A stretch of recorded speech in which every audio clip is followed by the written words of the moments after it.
Hi, everybody. Welcome to session number 3 of How to Make Money with Email. And we've been talking about, you know, uh, the Quick Start Guide, ways to grow your list. And today I'm going to dive into other ways to grow your list besides a Quick Start Guide. We will talk about that briefly.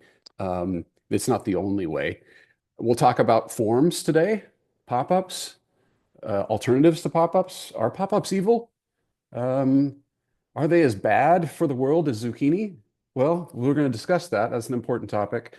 Um, and then we're going to get into what can you be sending? What should you be sending to your list once you have a subscriber?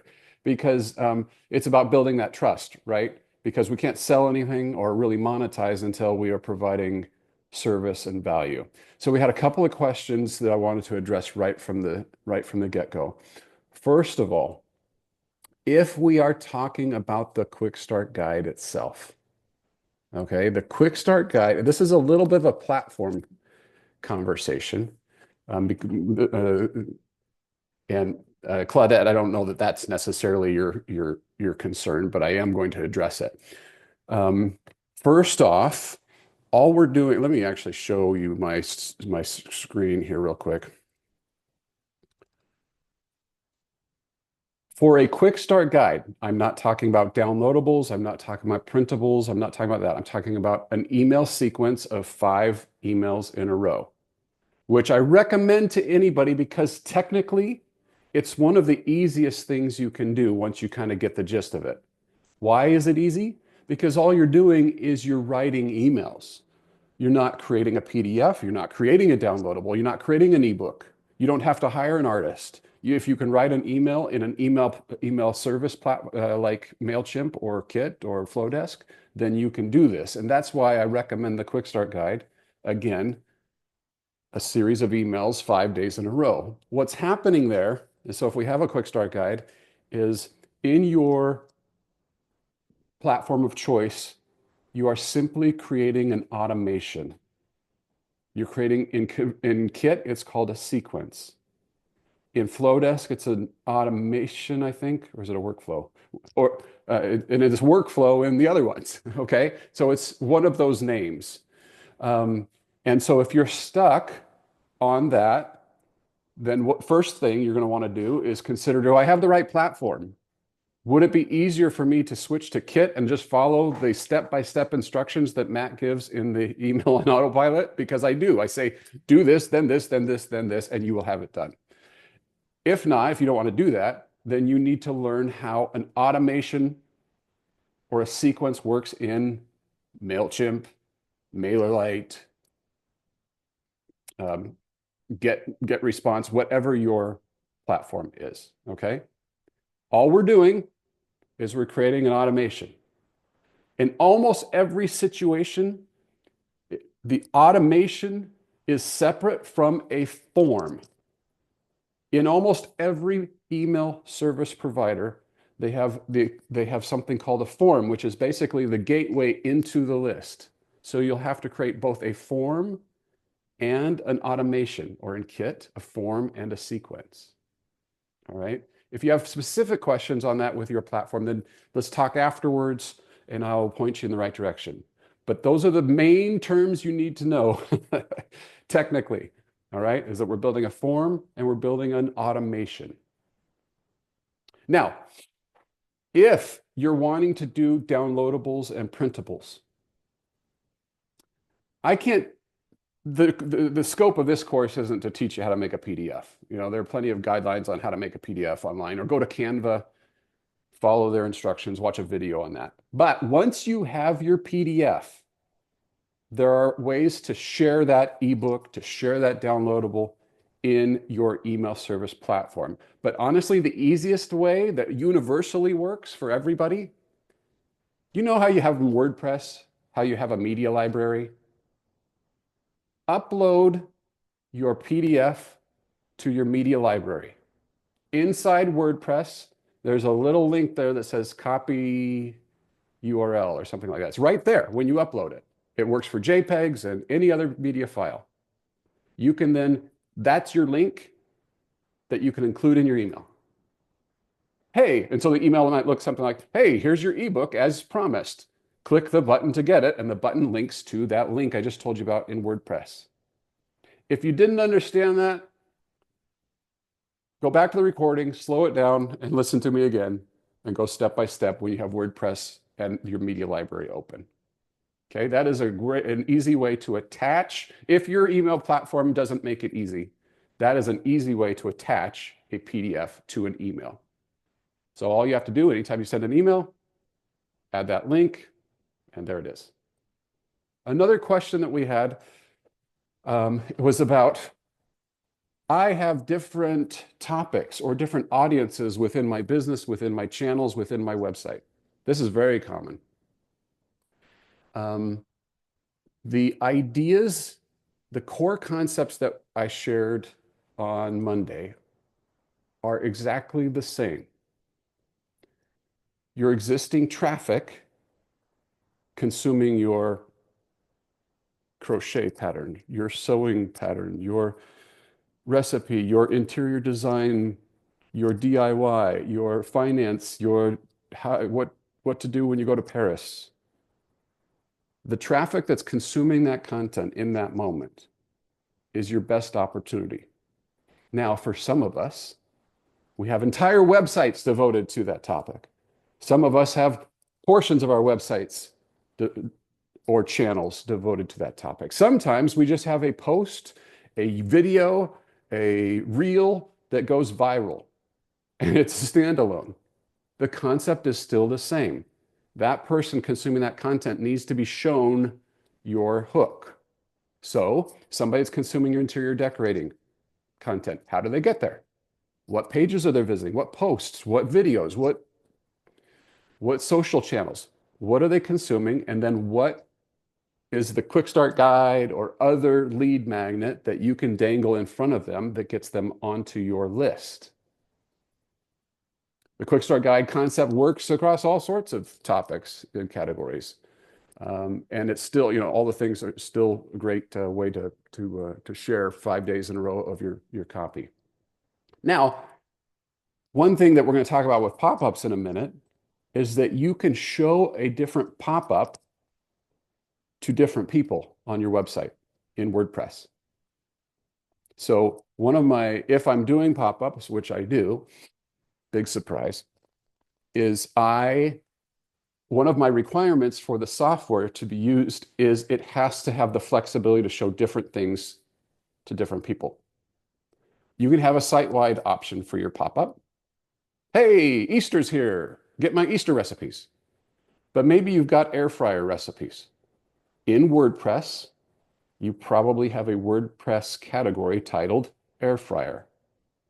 So I'm going to do my air fryer quick start guide to the air fryer people, and my site-wide, everybody else is going to get the Easter general thing, right?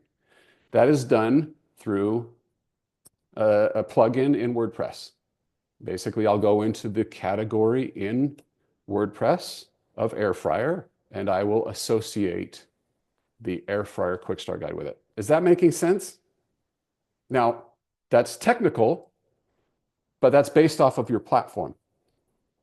Virginia, does that help with your question about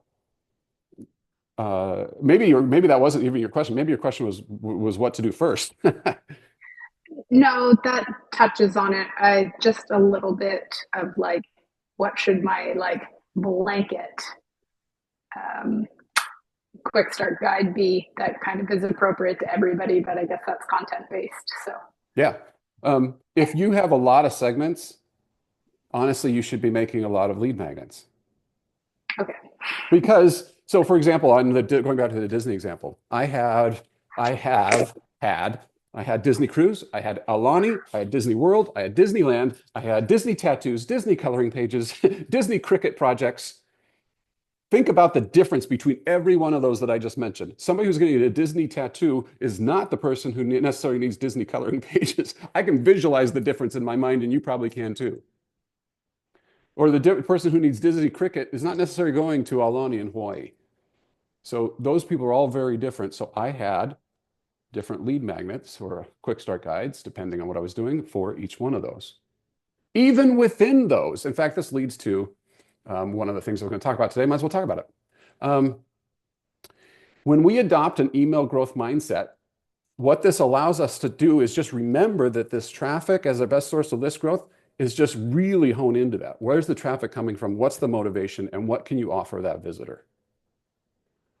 Seasonality matters a lot. We talked about this already, but I'm just going to hit on this. So this was Lindy from Love the Day. This is one of my earliest clients. We had a great time together. She had downloadables in general fun printables and things. And then she had this thing called an instant fun kit that was her equivalent of a quick start guide. And so all we did when fall came around is switched it to earth tones and changed out a few of the emails in it, and presto, it was the instant fall fun kit. Guess what she did at the holidays and what she did at springtime? You know what? For seasonality matters a lot, and you can use the same topic, same general concept, and just apply it seasonally. The same thing is true. My friends, if you are in crafts or you are in recipes, doggone it, you better have a holiday quick start guide or we're not going to be Facebook friends anymore. This is ridiculous. This is low-hanging fruit, okay? Come on, we can do this.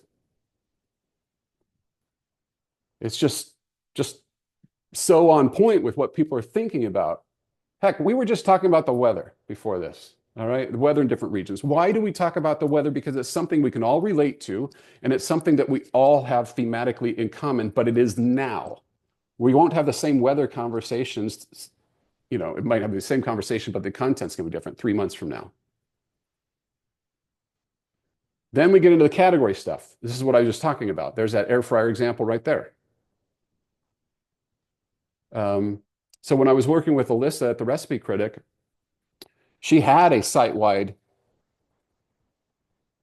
quick start guide, and we did a pop-up there. But then when we made one specifically for her soups category, it outperformed the general site-wide thing.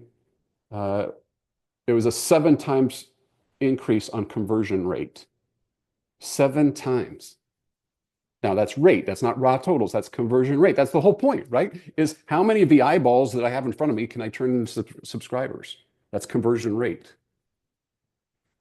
So the idea here is, how would you do that categorically? Well, just find the same concept we were talking about before. If you're doing air fryer, take, you know, the air fryer concept, find 5 topics that you can bring together, create roundups, or feature 5 recipes, put them together as a new automation sequence, and then you do that pop-up by WordPress category.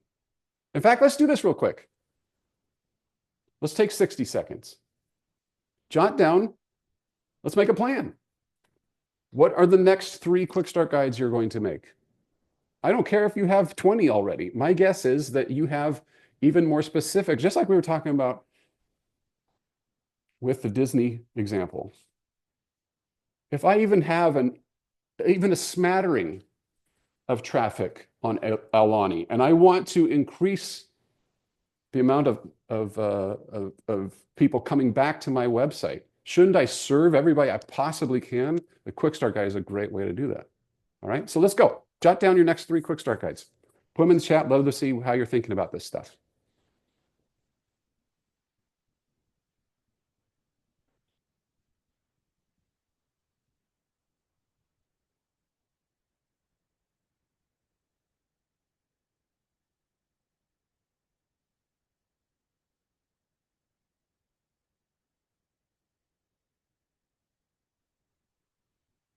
All right, who's brave?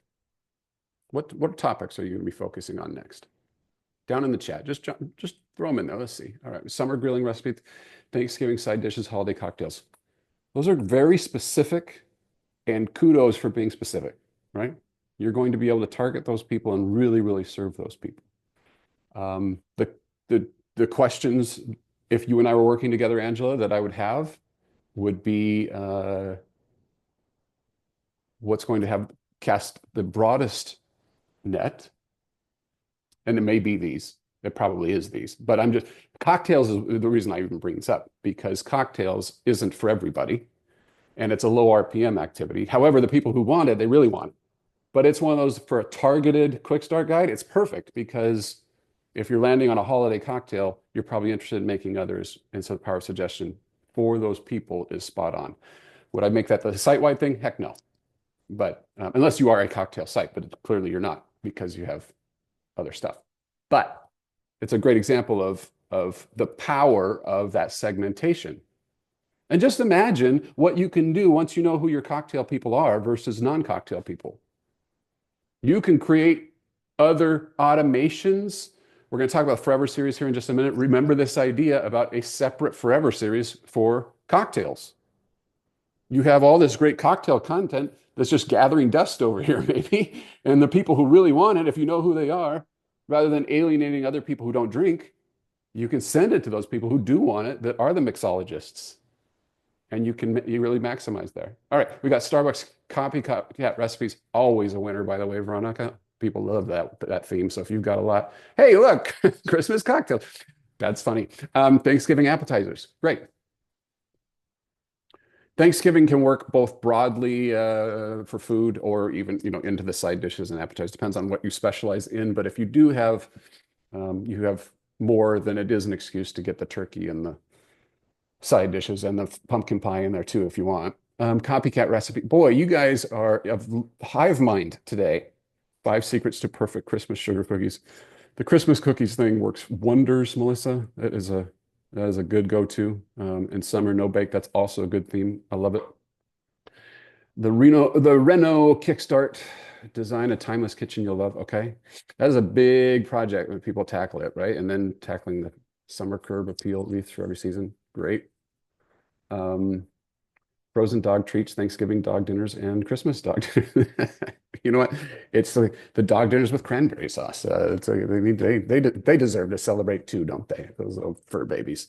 Okay, excellent work. You get the idea. Now, if we continue this out, I love me a good quick start guide, but it's not the only tool in the tool belt. So I have a Disney Cruise quick start guide. However, on this one post, the packing list, the lead magnet is the checklist. It's a printable because it's more on the nose with what that person wants, and I just found it converts better. Now, what can I do here that's a little bit sneaky if I want? It's not sneaky, but I can actually just take somebody, give them the packing list because that's what they want as the hook, and then I can drop them into the quick start guide. So as promised, here's your free packing list. You're going to love it. It tells you exactly what to do. Here's how to download it and use it. Starting tomorrow, you're going to receive from me emails that will help you know what to expect on your first Disney cruise. I'm an aggressive emailer, I guess, but I know that I've got content that will help and serve them. And so I just take that because what do I know about them? If they're downloading a Disney cruise packing list, they probably need the rest of it too. So I'm going to just drop them into it. You can do the same thing. By the way, this is my technique of choice. If you already have an ebook, many of you do, or printables and downloadables, and you're thinking about switching to the Quick Start Guide concept, start your emails with giving them the PDF that you paid for, and it does provide value. It's my sworn enemy, but I'll let it into my house once in a while. So I might say something like, as a new subscriber, here's my free bonus to you. It's my super duper ebook about how to be as awesome as Veronica. Now, let me tell you about my copycat recipes. That's kind of how I would do it. You get the best of both worlds. They get it, and if it's helpful to them, wonderful. It's perceived values. If not, you're still giving them the recipes, which I like about, or the articles in Roundup style that I like about the Quick Start Guide. Printables, we talked about this. If you already have printables on your website, are you giving them away for free? Meaning, at least attach it to, an email capture form. If you have questions on that, let me know. All right, I'm going to jump ahead. Let's talk about this concept of pop-ups. So there's lots of different, first we're going to talk about things that aren't pop-ups, okay? Other ways that you can promote your Quick Start Guide or other lead magnets. Not just on your website, but primarily on your website. This one is called Attention Highlighter. Mediavine calls theirs Spotlight Subscribe. Reason I mentioned that, you may have heard that term. Watch, it takes a minute here. Here it comes. It's coming before I don't know why I picked the world's longest example, but you see how it grays out the stuff around it? You've probably seen this done before. This is available on Slickstream, which is free to you if you use Raptive. If you use OptinMonster, it's called Attention Activation, and Hubbub Plus, I believe that they are starting to incorporate, or they're going to incorporate something like this into this there. I love it. It works great. The things that work in terms of this is in the top 5 for sure of techniques that are really, really effective. So it's not causing any sort of server load. The code is really lightweight, so it's technically not even a pop-up. It's just graying out the area around it for the first time that they see it. And just now the question I get is, should I do a pop? If I'm doing pop-up, should I do a pop-up and this? Yes, those are different experiences. You can have different. You can mention different lead magnets, or you do the same one. It's like, because I'm going to see that once, I might have missed it the first time. Or the same with the pop-up. I may have just, not accidentally, but I was just like, wasn't in the mood. I closed it. And then later I see that, it hits me, touches my soul at the right time, then that works. If you need to know how to do this with Slickstream, I'm not trying to be critical here, but it is a little tricky. You might need help from the Raptive support team. Don't be afraid to ask for it, because they are great and they will help you get this set up if you want it. Some people will actually do the attention activation on this next form, which is save this article or save this recipe. I didn't invent this, but I probably had 3 years ahead of most people in doing this. And then it became so prolific that everybody started to copy it. And so I don't even install it anymore, because it's not a moneymaker for me like it was at one point, being honest. Because Slickstream now has it, Mediavine has it in Grow, NerdPress offers it with Hubbub Plus. Cultivate will put it into their designs. It's a little technical, but you can do it yourself. If you do not have this, though, on any topic, this is a press pause on everything else and go set this up. The reason I don't lead with this as day one is because it's not special. There's not really any, there's no secrets here. It's go turn it on. It's a form that works over and over and over again. It's the closest thing we have to a hack in email marketing lead capture. It works pretty well on non-recipe stuff, and it works really, really well for recipe websites. The reason that I think that happens is that people use their inbox as a to-do list. And so maybe I'm thinking, I see a recipe that I like, and I'm like, oh my goodness, I've got to have the radish butterscotch jalapeno dip. And then, you know what, I can't make that right now, so I plug it in and I send it to myself. That's essentially what's happening here. Slickstream, which I mentioned. Y'all know about Slickstream? I hope you have it. I hope you're thinking about using it. We're going to talk a little bit more about why the heck is Raptive investing in Slickstream. We're going to talk about that tomorrow. But they're investing in it. They bought it, and then they continue to invest in it. There's another feature here that often gets overlooked, that you need to go through the help docs because Slickstream doesn't make it super clear. But if they click on this little heart and they start creating collections of their favorites, that actually captures their email address, and you can use it if you set up your email platform to do it. Quite often I will get to be working with a client and they've had Slickstream enabled for a long time. And it turns out that they collected all these email addresses, but it wasn't integrated with Kit. It wasn't integrated with MailChimp. And so they were never emailing those people. So if you don't have that integration going right now, please go look into that. I don't know how to really dig into that. Where do you see the email from favorites? I assume what you mean is, so what's going to happen here as the user, is when they click it the first time, it's going to ask them to basically create an account, if you will. At that time, it captures their email address. That email address goes into Slickstream. If you don't have the integration set up with whatever your platform is, it will just stay in Slickstream and then nothing happens. If you do have the integration set up, it will add them. By the way, I know that I think that we're about 60% of this class is using Kit. So I will have a Kit, I'll have a Kit moment here real quick. Sorry for the rest of you, but it's probably similar with the rest of your platforms. When you set up Slickstream, it creates tags. These tags are not super clear. If you've seen them, you know what I'm talking about. It creates 4 of them, and you're like, what the heck do these mean? All right. There is a little help guide on Raptive's website. I don't know where it is off the top of my head. I just thought to mention it. So otherwise, I should come prepared with it.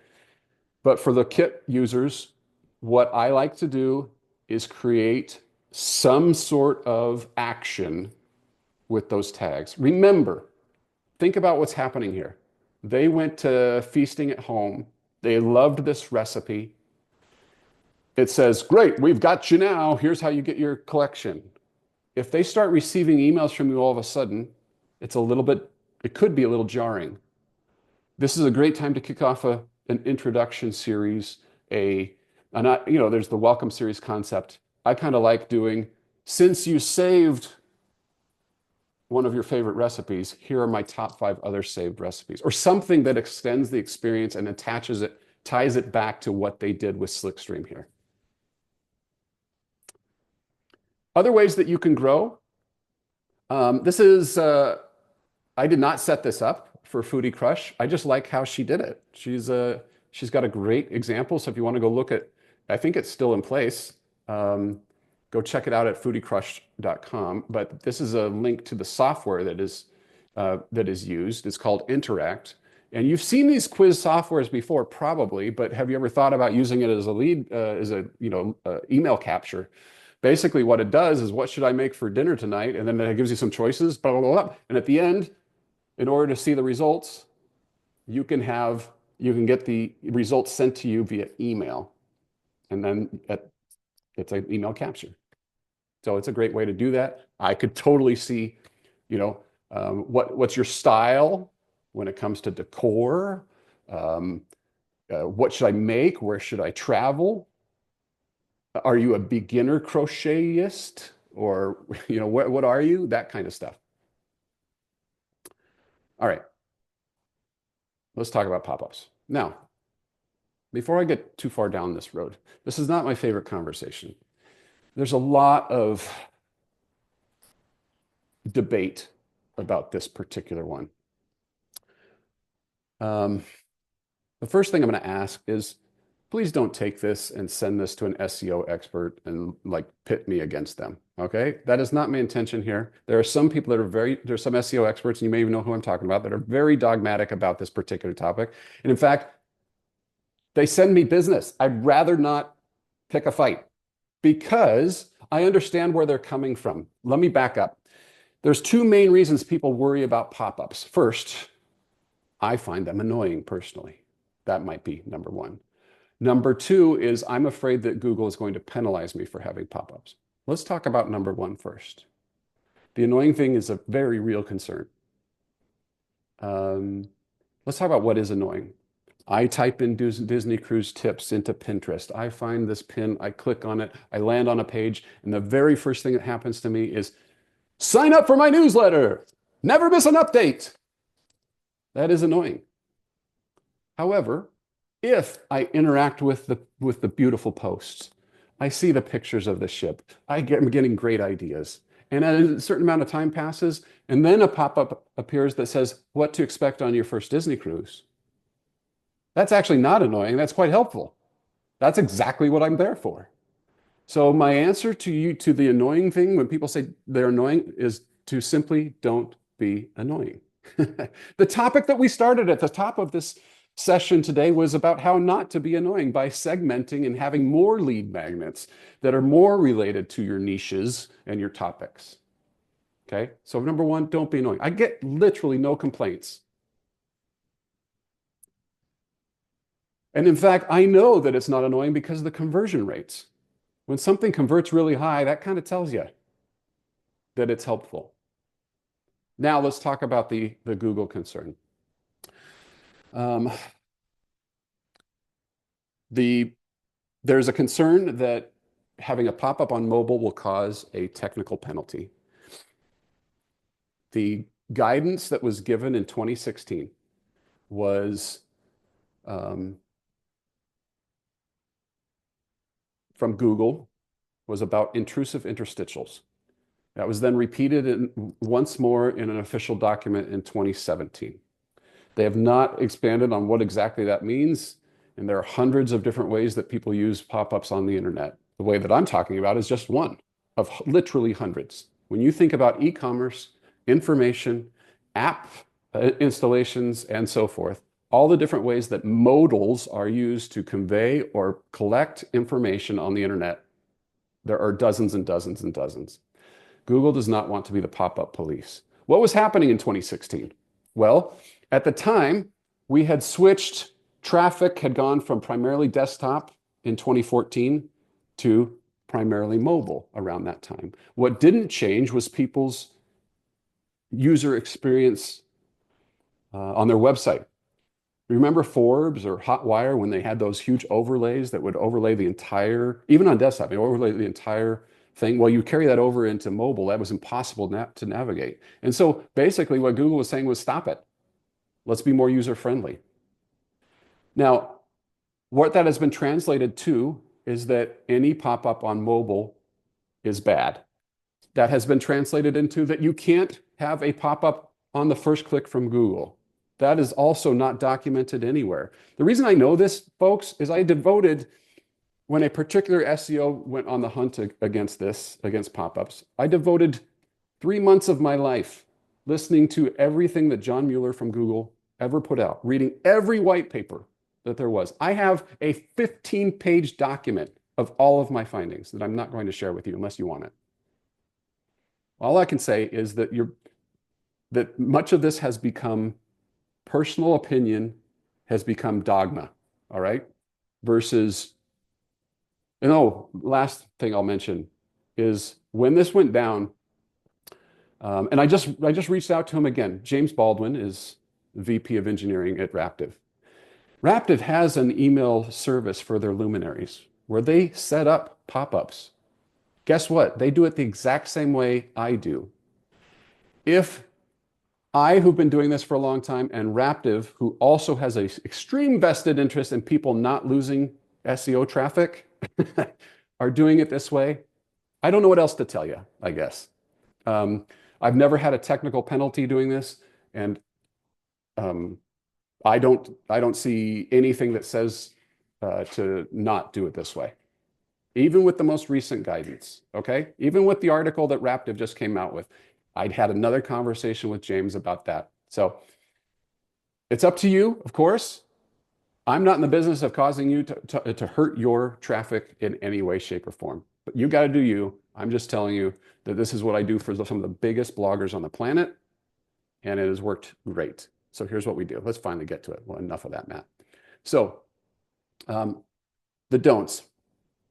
First, this is primarily, we're talking about mobile here, folks, okay? You can almost do anything you want on desktop, but mobile in particular, let's not make a pop-up that covers the entire content completely. When I'm doing a mobile pop-up for a client, there is no logo, there's no image.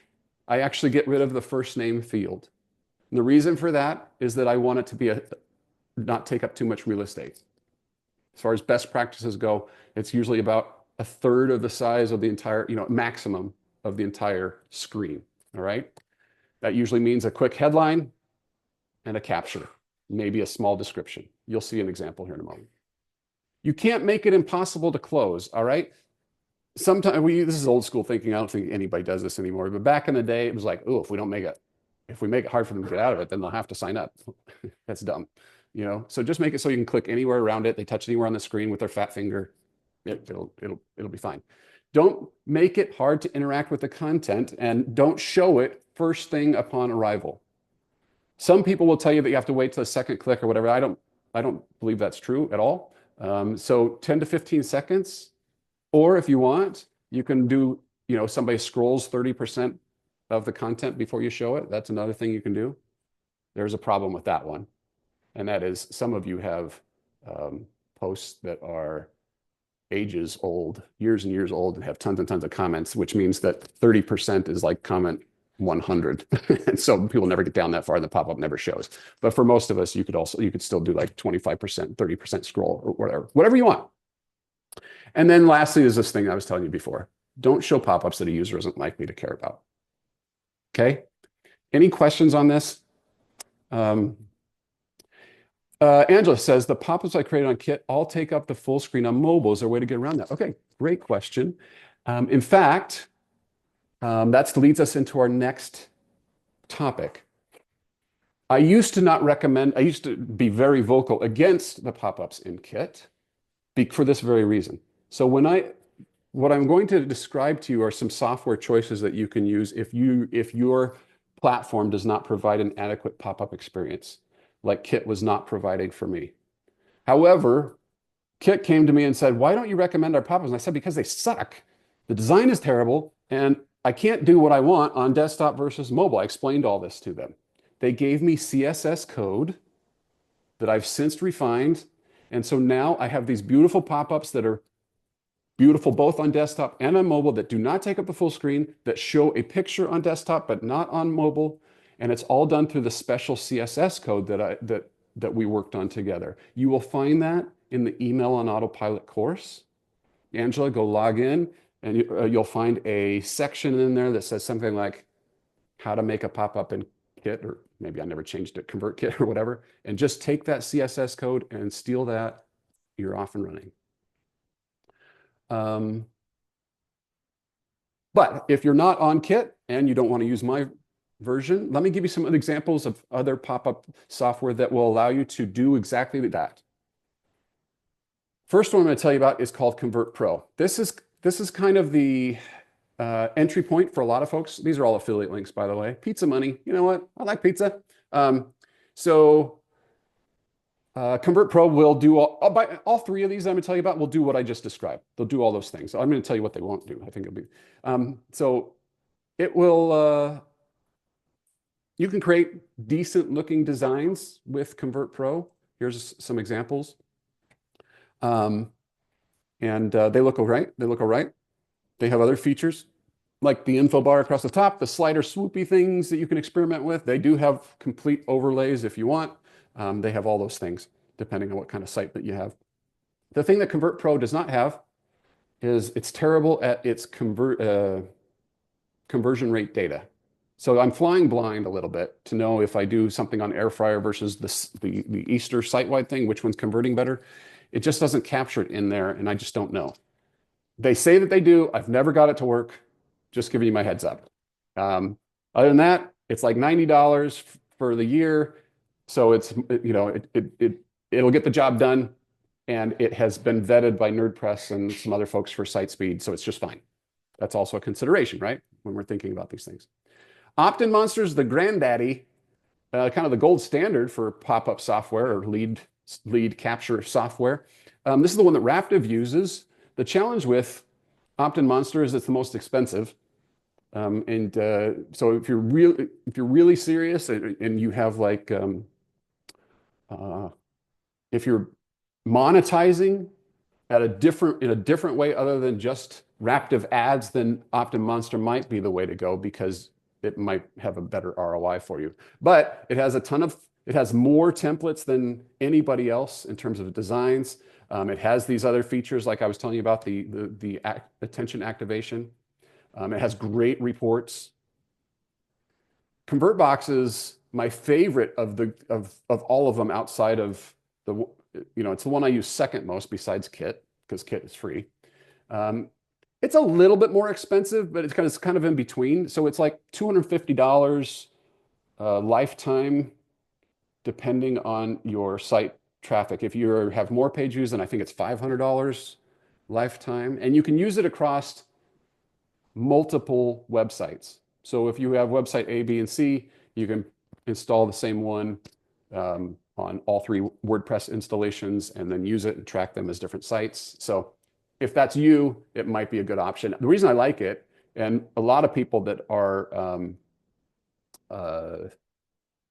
using it love it, is because it's so simple. The interface is so easy.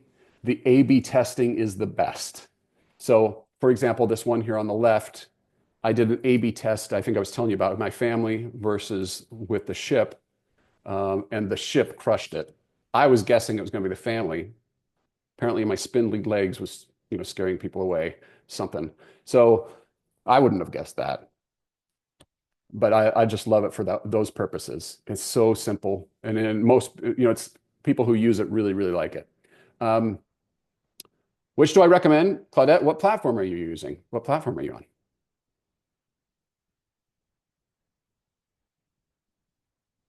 Say that one more time with volume.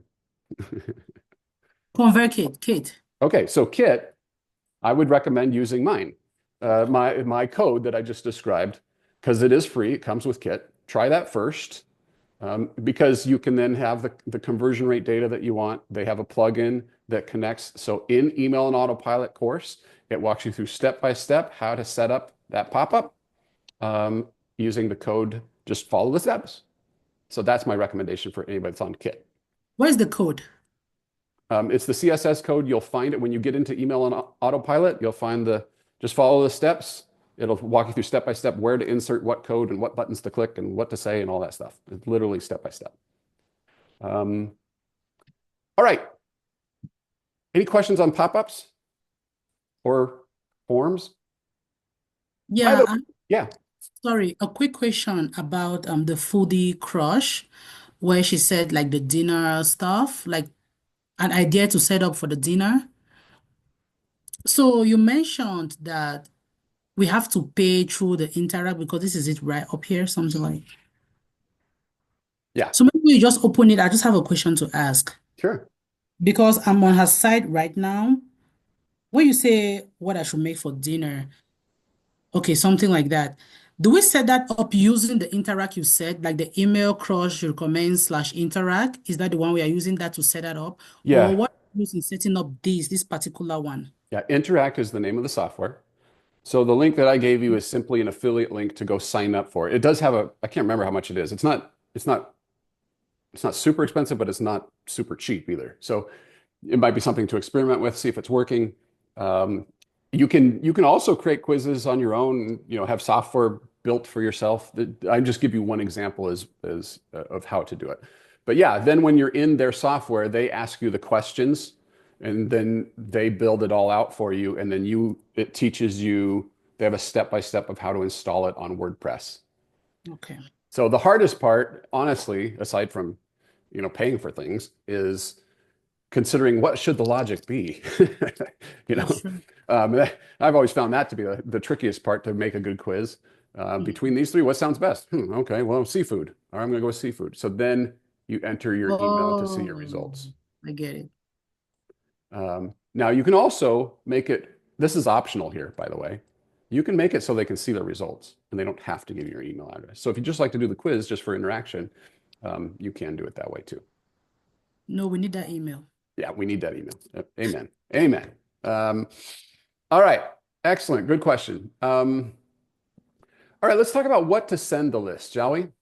So this is, so here we're getting people onto the list on the ways that we just talked about. Now they're on the list. I'm going to talk about this concept of a forever series. I just love this concept because I have felt for a long time, when I first got into blogging, I was like, I can't believe people aren't doing this, honestly. And so I actually named my course Email on Autopilot because of this feature. So this is James Clear. He's the author of Atomic Habits. Anybody read that book or have that book? Yeah, some nods. I discovered James in 2017 before he had that book, and he had his blog, where he would where he would write his self-improvement stuff. And I was really big into improving myself back then. I don't care as much anymore, but back then I was really into it. And so I signed up for his newsletter, and he sent me these emails in July of 2017. And they were all in this order, all good stuff. And when you think about it, what does that look like to me, the new reader? It's all new to me. It looks like on a Wednesday, James sits down, writes down his thoughts, and puts it in an email, which is how I thought emails worked. Well, here's what's actually happening. I did some detective work, and I went back to look at these individual articles, or these linked to articles on his blog. When did he publish those blog articles originally? Look at this.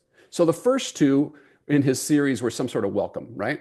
But then this very first one, arguably probably the most important one, forget about setting goals, focus on this instead. By the way, you know what he wants you to focus on? Habits. He's been talking about habits for years and years and years. I went back to look to see when was this originally published. That post was at least 4 years old, that post was 4 years old. And then the next one was 2016, so it was a year old. And then he squeezed in a new one in there. But then there was October 2015, 2016, 2015. This one was several months old. Who's this guy think he is? He's pawning off his old stuff on me? How dare he? Well, the thing is that habits and the teachings about habits, it never really changes. His stuff in his book, he's been talking about that for a decade. All right. I'm just discovering it now in 2017. If you go sign up, maybe you don't even know who James Clear is today. I promise you that his content is just as timely today as it was in 2017, as it was in 2013. Okay. So what I want you to think about is somebody comes to your website, likes what they see, signs up for your newsletter, and then starts getting your very best stuff every week. In the process, you're linking them back to the channel of choice, your blog, your website, your YouTube, whatever. And over time, that's how your subject matter expertise grows. They tell all their friends, buy all your things, you get the private yacht. Okay? That's how this goes. So the concept here is with the Forever series is, I call it a Forever series because it could go on as long as you want to keep adding to it, as long as you have content. Here's how it works. It's an automated sequence. It's evergreen that provides the answers to the questions that your readers have before they think to ask. It is a journey builder. What we're doing here is we're going to create a series of your very best messages and put them in the right order. We're going to figure out how frequently we should send. Most of you can send weekly. And then when new stuff comes out that should be new Cornerstone content, James did it. You just drop it into the right spot in the journey. All right. So that's what this shows. If you come up with something new, you can put it at the end, you can put it at the beginning, you can put it in the middle, you can swap things around, you can cut things out when they don't perform. It's a flexible series that is set, but not set in concrete. All right. The idea is that you write an email once, you put it in there, and you leave it. Here's my example with the Disney Cruise stuff. When you complete the Disney Cruise Quick Start Guide, that is not the end of our infinite magnanimous wisdom about Disney cruising. So the very first Sunday after you complete the Quick Start Guide, you get an email from us that is the most powerful Disney cruise tip I ever learned. It's truly, legitimately our best piece of content. It's our best secret. And we send it first after the lead magnet. 1 week after that, you get what to pack, because everybody needs to know what to pack. That's the most common question. The week after that, you get how to avoid getting seasick. The week after that is what happens on Disney's private island. The week after that, I've thought it through because there is an order that makes sense. On week 13 or thereabouts, there's an article about do you need trip insurance? Super helpful, but imagine if I sent that to you as the very first email. You sign up for Lead Magnet and then boom, you get this thing about trip insurance. Doesn't that feel pretty salesy? But after 3 months of awesomeness and helpful content, by now you're like, wow, I trust Matt and Alicia. Maybe they know what they're talking about. Maybe I should listen to them about this trip insurance thing too. In fact, we'll talk more about this later, but that trip insurance, one email in a sequence was covering the cost of our list every single month with the affiliate kickbacks. It wasn't making us rich, but it was an automatic money machine. We weren't even touching it. We wrote it one time, set it up, and just, whoo, it just runs. So that's the idea here. How many emails should go in that Forever series? Well, for us, we only had like 30 articles. So we had like 30 weeks of content. And besides, with a Disney cruise, you're typically, a year out from your vacation. So, however, Jansen from Everyday Reading, she's been blogging for 15 years about books. Harry Potter, timely, evergreen, not always super hot. But if you have kids at that age, at that time, and you hit them at the right time, parents love to learn about Harry Potter and the Harry Potter ideas. So when she puts Harry Potter in email number 33 and email 67 of her Forever series, and when it arrives, because people are getting different things in the Forever series all the time, right? Some people are on week 1, some people are on week 33. They dust off that it's like click on it. It's just this dribble of traffic that keeps coming to the Harry Potter stuff, but it hits them right when they need it. And Jansen wrote that email years ago. She's got 2 years worth of Forever series emails. She's got over 100 emails in her sequence. Matt, can I ask a quick question about that? So I just created my Forever sequence a couple weeks ago. Oh, cool. And so some of my audience has already received my first couple emails. If I want to move, let's say, my week 1 email deeper down into the sequence, the people that have already received that email, will they get it again? I don't think so. Or You're in Kit, right? yes. No, it knows that they've received it. So I think it skips over them. If Okay. you move things around in the order, like let's say you did it the other way, they were on email number 5 and you took email number 7, moved it to number 2, they'll never see that email, right? If you take number 2 and move it to number 7, I don't think they get it twice. I am 90% sure on that. Because I was just testing around with it at first, and so my first couple emails are probably not the best that I want to be going out first. Yeah. So I'll Okay, move it down. This is a good time to talk about email math, though. All right, this is a concept that everybody should just embrace and then not worry about it. Email math goes like this. What's a good open rate? For most of us, 30 to 50% would probably be a pretty good open rate, right? What's a good click rate? I don't know. If you're in food, it's 4 to 5% is a good click rate. If you're not in food, at 10% might be a good click rate. What does that mean? 95% of people never clicked whatever was in your email that you sent it to.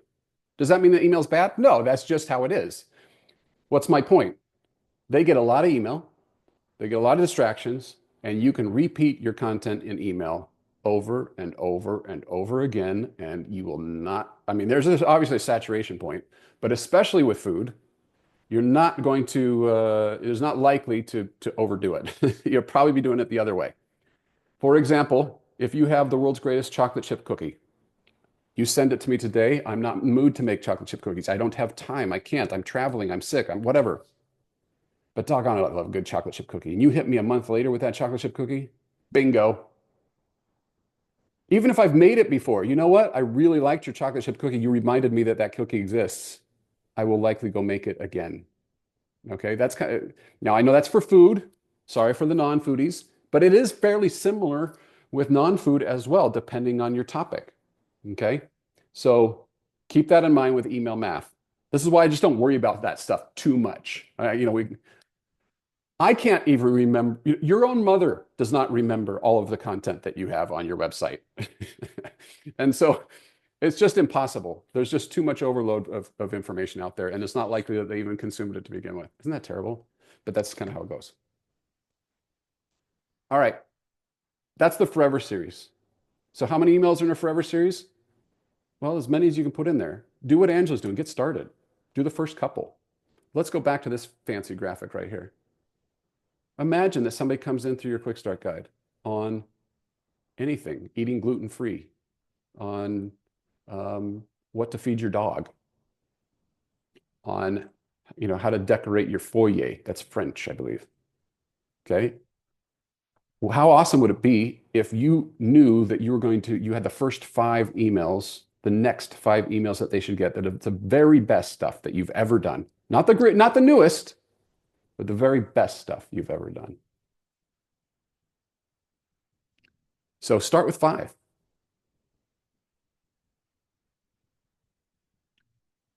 My homework assignment to you today is go write down the first 5 topics. Now, if you are stuck, many of you will get stuck on this, especially if you're in food. You'd be like, well, what should it be? Because I do have a cookie and I have a tuna melt and I have, by the way, always do the cookie if you're comparing those two. But anyway, if you don't know what to do, remember it needs to be evergreen, because somebody's going to be getting email number 3 in May and somebody else is going to get it in October. So Christmas cookies doesn't make sense there. You probably have social proof things that you could do. My most popular recipes of all time, my most popular articles of all time, most pinned, my husband's favorite, my kid's favorite, 4.8 out of 5 stars. These went viral. That kind of stuff works great. For food, again, there are categories like Taco Tuesday, which you can do all year round. So think evergreen. Think roundups, think high level. If your content is all seasonal, I would challenge you first to say, is it really all seasonal? Is everything all seasonal? Or are there some really core principles that embody what you believe and how you can serve that might be a short forever series? Maybe the first 4 emails might make sense because you have 4 foundational things that everybody needs to know about paint color. Now, what I'm giving you here is cookie cutter advice. Some people don't need a forever series at all. Some people should have a forever, like Jansen with books, that's evergreen and reading her stuff. That's why she really embraces it. With food, seasonality at Easter, let's go to Thanksgiving. What I advise my clients to do is just pause your forever series at Thanksgiving and Christmas if you have a lot of holiday stuff to send out. Just pause it. And then turn it back on after that, because there is a little button that you just pause the sequence. And so instead of sending 1 forever series and 1 seasonal newsletter per week, I would send 2 seasonal newsletters per week because I can serve better that way. But if that's not the case and you've already written the forever series, then why not just run both of, it's a little less work for you to do because you've already done this forever series work. It's more of the general concept. Can I use evergreen sequences, and to what extent, to share my greatest stuff? Personalized Paths LLC is the name of my company. I started out with personalizedpaths.com. I switched to Email Crush because Personalized Paths takes forever to type and it's hard to say. I can't even say it. I just butchered it 3 times right there. But the reason I did that is because we are creating a journey that, because you understand your readers, you should be the one that should be able to answer their questions in advance and guide them where they should go next. With the Disney Cruise example, that's what I'm trying to accomplish. All right, and then you save time writing new content. If you will stick with me for 5 more minutes, I know I'm going over, but this next concept is super easy. Seasonality matters a lot, and you should send emails about what's happening in their lives right now and how you can serve them right now. For many of you that are food, because we have a lot of food folks here, Easter's right around the corner. It just makes sense that if you have recipes that serve Easter, just like if you had recipes that served the Ramadan audience a month ago, that was helpful. Just like when you had healthy food in January and Thanksgiving food in November, yes, send those. Those usually take priority, and especially it's all about what can I serve. And the thing that you'll not find me doing very often is focusing on the newest thing. My friend Rachel from Rachel Cooks, years ago when we were working together, we created an email called 7 Super Snacks for the Super Bowl. She has sent that same email or some permutation of it every year for the last 5 years. In it, it has sliders. It has nachos and buffalo chicken dip and salsa. To my knowledge, nobody has ever emailed her and asked her, hey, Rachel, when did you first create this salsa recipe? Who cares? It doesn't matter to the reader whether it was 5 minutes ago or 5 years ago. I need the salsa now. So the what's new paradigm is that's a you and me thing. That's not the reader thing because it's all new to them. Even if they've been around a long time, if you are a creator that's on Raptive, that means that you have earned this spot and you probably are prolific with your content creation. I'm going to give you a little tool here that I hope will help one of you. I'll take this and I'll drop this into the chat. This, for those that are on the recording, it should be in the Facebook message, okay? This is just another way to think about your seasonal content. Now, this is focused on food, but for those of you who don't have food, just think about it, you know, same concept. Instead of recipe 1, might be article 1, and it could be 1 or it could be 5 or 10 or whatever. But you can come up here and you modify this. So it's if you're going to send it the 1st of January, you know, modify it there, or if you're going to send on this the 2nd, then every week after that, you just change this one here and it'll change it everywhere. See that? Whoop, it just changes all of it. Oh, by the way, when you get this, you come up to File, Make a Copy, and you can make your own. Then in here, ask yourself, what's my reader thinking about? And then what do I have that I can send for romantic dinner for 2? I have lobster tail, I have a steak, I have chocolate, I have some, excuse me, some candy. If you do this exercise, like where are we, April right now? Like here's 2 right here for the next couple of days. You've got, and then you've got these things in May. Just fill these in. These are just placeholders. Just fill these in with whatever you think they're thinking about. And then just drop in your recipes right here. This is great organization for you. If you have somebody working for you, you can just hand them this and say, go write emails about these topics. And you saw how I write emails for the Quick Start Guide. I write emails the exact same way for these. I love a good roundup style, sweet, you know, short, sweet, to the point. I use the email as the conduit to get them to the content, not as the content holder itself. Whoever's writing your emails, you or your assistant or your team member, they can, when they have this guide handed to them, or you have this guide and you're going to sit down and do batch work for the next quarter, you can bang out those emails, right? So I just checked. Turns out that Thanksgiving is on the calendar again this year.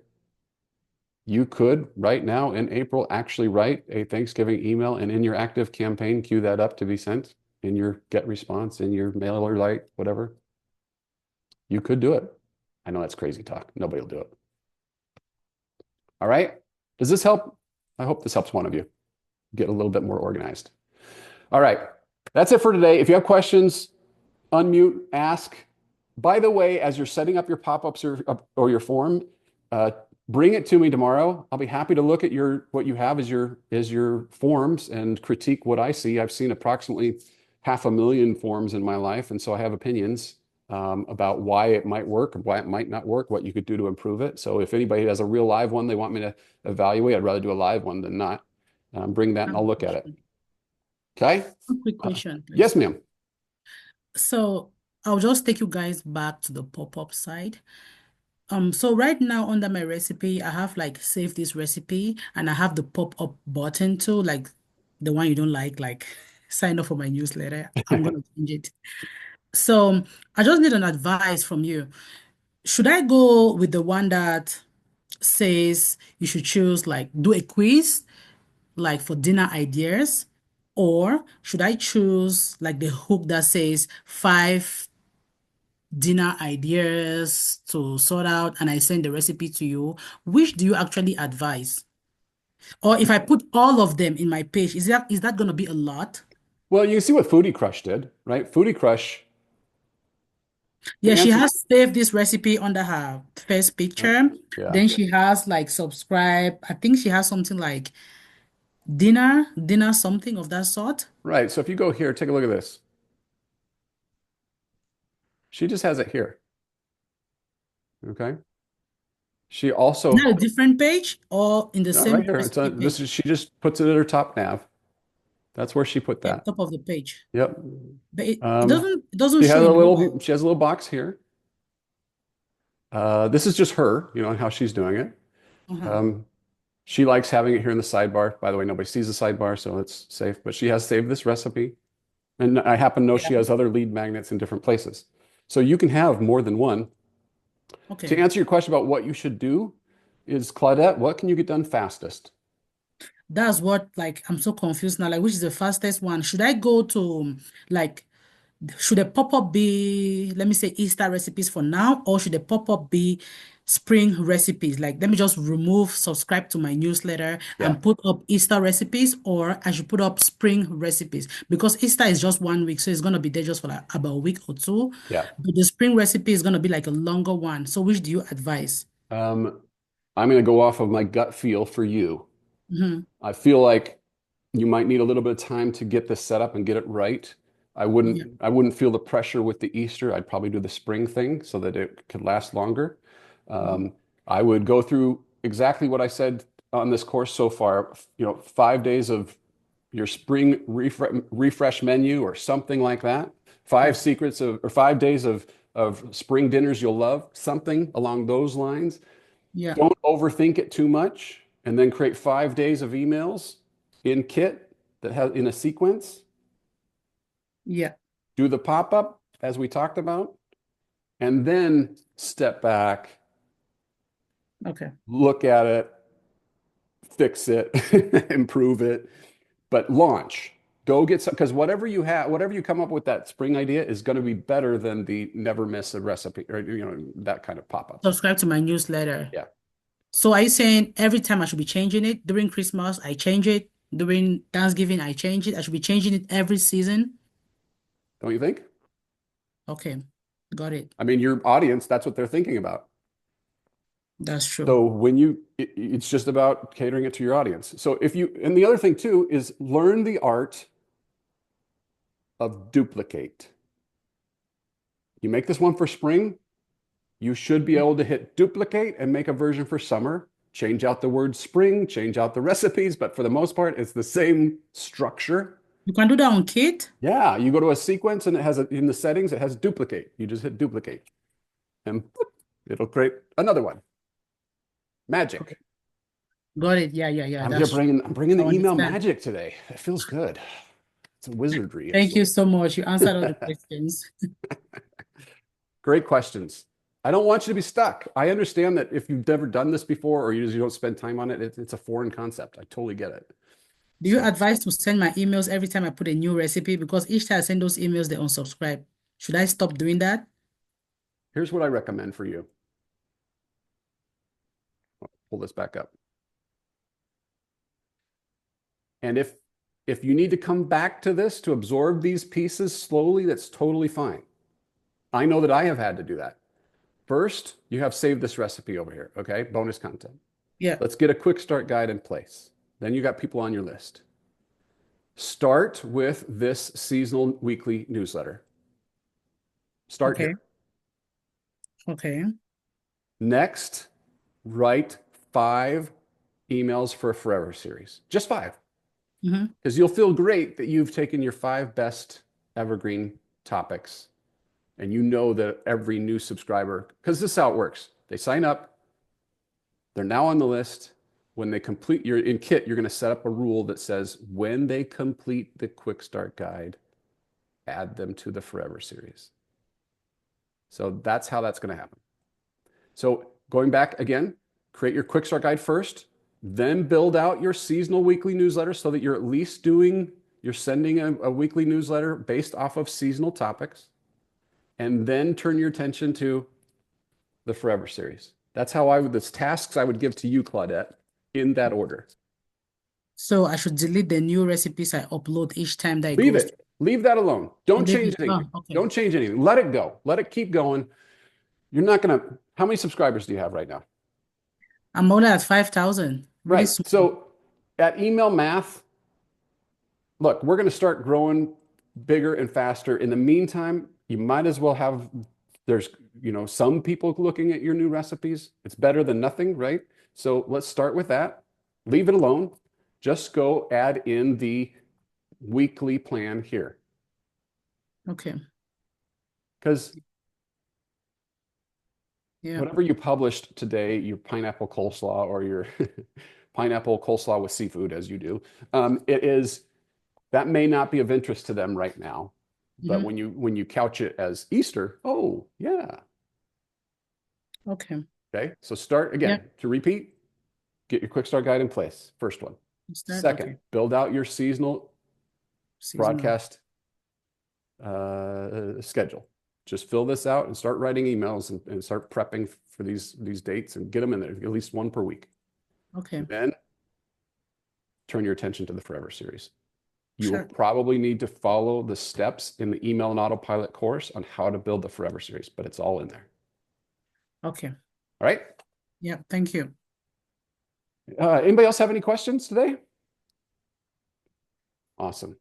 Hey, tomorrow we're going to turn on the fire hose and we're just going to start talking about making money. Now you got a list that you're sending stuff and you're growing it and blah, blah, blah. How do we actually make some money with this thing? Which means I got to go figure that out between now and then. Shoot. All right. Well, I look forward to seeing you. If you have any questions, drop them in the Facebook or send me an email. Otherwise, we will see you tomorrow, everybody. Take care.